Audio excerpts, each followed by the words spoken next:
est 19h50, bienvenue dans ce journal de la rédaction.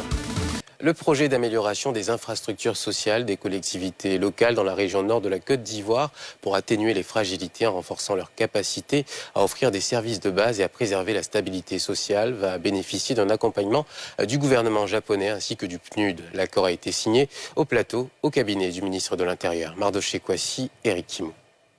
Le projet d'amélioration des infrastructures sociales des collectivités locales dans la région du nord de la Côte d'Ivoire vise à atténuer les fragilités dans le nord du pays en renforçant les capacités des collectivités locales à offrir des services de base et à préserver la stabilité sociale dans un contexte marqué par un afflux massif de réfugiés.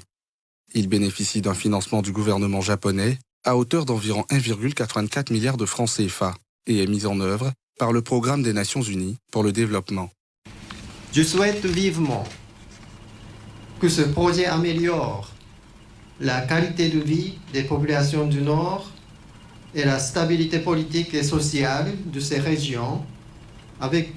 la mise à profit des expertises du PNUD et de la JICA. Les différentes évaluations menées dans les régions du Bunkani et du Tchologo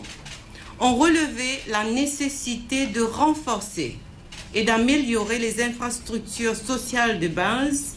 pour assurer un accès décent des communautés à l'eau potable, à l'éducation et à la santé notamment.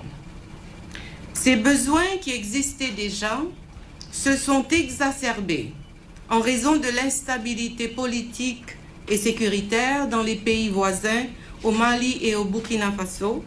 Cet accord tripartite entre la JICA, le PNUD et le gouvernement ivoirien est d'une importance capitale pour la Côte d'Ivoire, en ce sens qu'il va contribuer à renforcer la résilience du pays face à la menace terroriste. Ce projet est plus que le bienvenu, car il permettra, sur la base d'un diagnostic local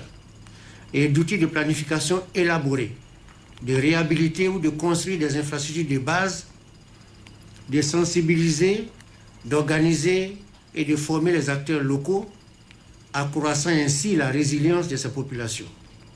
Les interventions du projet portent sur 2 résultats opérationnels majeurs, notamment le renforcement des capacités des structures et acteurs locaux, mais aussi des mécanismes de gestion en vue d'améliorer la qualité et l'accès aux services sociaux de base et en faveur de la promotion d'un environnement propice à la paix et à la cohésion sociale.